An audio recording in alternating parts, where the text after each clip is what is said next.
ಎಲ್ಲ ವೀಕ್ಷಕರಿಗೂ ಆತ್ಮೀಯವಾದ ಸ್ವಾಗತ.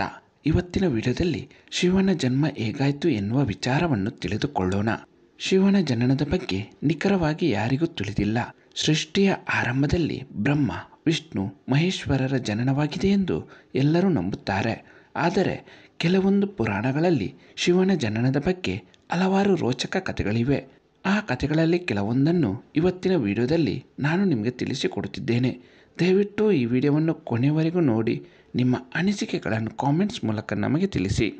ಒಂದು ಕಥೆಯ ಪ್ರಕಾರ ಶಿವನು ಬ್ರಹ್ಮದೇವನ ಮಗನಾಗಿ ಹುಟ್ಟಿರುವ ಬಗ್ಗೆ ಒಂದು ರೋಚಕ ಕಥೆಯಿದೆ. ಆದಿಯಲ್ಲಿ ಬ್ರಹ್ಮ, ವಿಷ್ಣು, ಶಿವನನ್ನು ಹೊರತುಪಡಿಸಿ ಬೇರೆ ಯಾರೂ ಇರಲಿಲ್ಲವಂತೆ.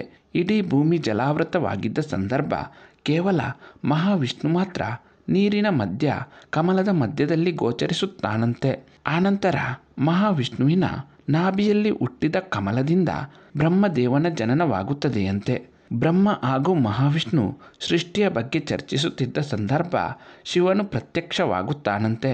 ಆದರೆ ಶಿವನನ್ನು ಗುರುತಿಸಲು ಬ್ರಹ್ಮದೇವನಿಗೆ ಸಾಧ್ಯವಾಗುವುದಿಲ್ಲ. ಆ ಸಂದರ್ಭದಲ್ಲಿ ಮಹಾವಿಷ್ಣು ತನ್ನ ದಿವ್ಯ ದೃಷ್ಟಿಯಿಂದ ಬ್ರಹ್ಮದೇವನಿಗೆ ಶಿವನ ಬಗ್ಗೆ ಗೋಚರಪಡಿಸಿದಾಗ ಬ್ರಹ್ಮದೇವನು ಶಿವನ ಬಳಿ ಕ್ಷಮೆಯಾಚಿಸಿ ತನ್ನ ಮಗನಾಗಿ ಜನಿಸಿ ಬರಬೇಕೆಂದು ಕೇಳಿಕೊಳ್ಳುತ್ತಾನೆ. ಆಗ ಶಿವನು ಒಪ್ಪಿಗೆ ಸೂಚಿಸಿ ಕೆಲವು ದಿನಗಳ ನಂತರ ಮಧು ಕೈತಬರ ವಧೆಯಾದ ನಂತರ ಬ್ರಹ್ಮದೇವನು ಸೃಷ್ಟಿ ಕಾರ್ಯದಲ್ಲಿ ತೊಡಗಿದ ಸಂದರ್ಭ ಅವರಿಗೆ ಒಂದು ಮಗುವಿನ ಅವಶ್ಯಕತೆ ಇದೆಯೆಂದು ತಪಸ್ಸನ್ನಾಚರಿಸಿದಾಗ ಶಿವನು ಮಗುವಿನ ರೂಪದಲ್ಲಿ ಪ್ರತ್ಯಕ್ಷನಾಗುತ್ತಾನೆ. ಆದರೆ ಹಾಗೆ ಪ್ರತ್ಯಕ್ಷನಾದ ಬಾಲಶಿವ ಏನು ಮಾಡಿದರೂ ಅಳು ನಿಲ್ಲಿಸುವುದಿಲ್ಲ. ಆಗ ಬಾಲಶಿವನಲ್ಲಿ ಕಾರಣ ಕೇಳಿದಾಗ ತನಗೊಂದು ಹೆಸರಿಡಬೇಕೆಂದು ಕೇಳಿಕೊಂಡಾಗ ಬ್ರಹ್ಮದೇವನು ರುದ್ರ ಎನ್ನುವ ಹೆಸರಿಡುತ್ತಾನೆ. ರುದ್ರ ಎನ್ನುವ ಪದದ ಅರ್ಥ ಅಳುತ್ತಿರುವ ಮಗು ಎಂದರ್ಥವಂತೆ. ಅದಕ್ಕೆ ಸಮಾಧಾನವಾಗದ ಮಗು ಇನ್ನಷ್ಟು ಜೋರಾಗಿ ಅಳಲಾರಂಭಿಸಿದಾಗ ಬ್ರಹ್ಮದೇವನು 8 ಹೆಸರುಗಳನ್ನು ಇಡುತ್ತಾನಂತೆ. ರುದ್ರ, ಸರ್ವ, ಭವ, ಉಗ್ರ, ಭೀಮ, ಪಶುಪತಿ, ಈಶ ಹಾಗೂ ಮಹಾದೇವ. ಶಿವ ಪುರಾಣ ತಿಳಿಸುವ ಪ್ರಕಾರ ಈ 8 ಹೆಸರುಗಳು ಭೂಮಿಯ ಮೇಲೆ ಬರೆಯಲ್ಪಟ್ಟಿದೆಯಂತೆ.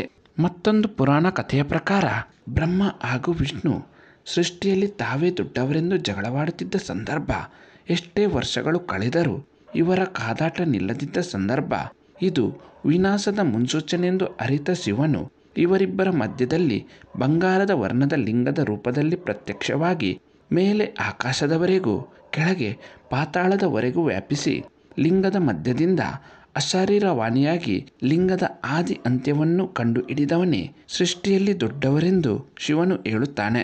ಬ್ರಹ್ಮ ಆಕಾಶದ ಕಡೆಗೂ ವಿಷ್ಣು ಪಾತಾಳದ ಕಡೆಗೂ ಆ ಲಿಂಗದ ಆದಿ ಅಂತ್ಯವನ್ನು ಕಂಡು ಹಿಡಿಯಲು ಹೋಗುತ್ತಾರೆ.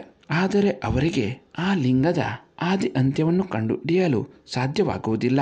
ಹೀಗೆ ಆದಿ ಅಂತ್ಯವಿಲ್ಲದ ಶಿವನ ಜನನವಾಗಿದೆ ಎಂದು ಪುರಾಣಗಳಲ್ಲಿ ಉಲ್ಲೇಖವಿದೆ. ಮತ್ತೊಂದು ಪುರಾಣ ಕಥೆಯ ಪ್ರಕಾರ ಮಹಾವಿಷ್ಣುವಿನ ನಾಭಿಯಿಂದ ಹುಟ್ಟಿದ ಕಮಲದಿಂದ ಬ್ರಹ್ಮನ ಜನನವಾಗಿದೆ ಹಾಗೂ ಅದೇ ಸಂದರ್ಭದಲ್ಲಿ ಮಹಾವಿಷ್ಣುವಿನ ತೇಜಸ್ಸಿನಿಂದ ಶಿವನ ಜನನವಾಗಿದೆ ಎಂದು ಹಾಗೂ ತೇಜಸ್ಸಿನಿಂದ ಹುಟ್ಟಿದ ಕಾರಣ ಶಿವನು ನಿರಂತರವಾಗಿ ಯೋಗ ಮುದ್ರೆಯಲ್ಲಿ ಇರುತ್ತಾನೆಂದು ಪುರಾಣ ತಿಳಿಸುತ್ತದೆ. ಆದರೆ ಶಿವನ ಜನನಕ್ಕೆ ನಿಖರವಾದ ವ್ಯಾಖ್ಯಾನ ಎಲ್ಲಿಯೂ ಲಭ್ಯವಿಲ್ಲ. ಶಿವನು ಆದಿ ಅಂತ್ಯ ಇಲ್ಲದವನು ಎನ್ನುವ ನಂಬಿಕೆ ಎಲ್ಲರಲ್ಲೂ ಇದೆ. ದೇವತೆಗಳ ಬಗ್ಗೆ ಇನ್ನಷ್ಟು ರೋಚಕ ಕಥೆಗಳನ್ನು ಮುಂದಿನ ವಿಡಿಯೋಗಳಲ್ಲಿ ನಾನು ನಿಮಗೆ ತಿಳಿಸಿಕೊಡುತ್ತೇನೆ. ಎಲ್ಲ ವೀಕ್ಷಕರಿಗೂ ಧನ್ಯವಾದಗಳು.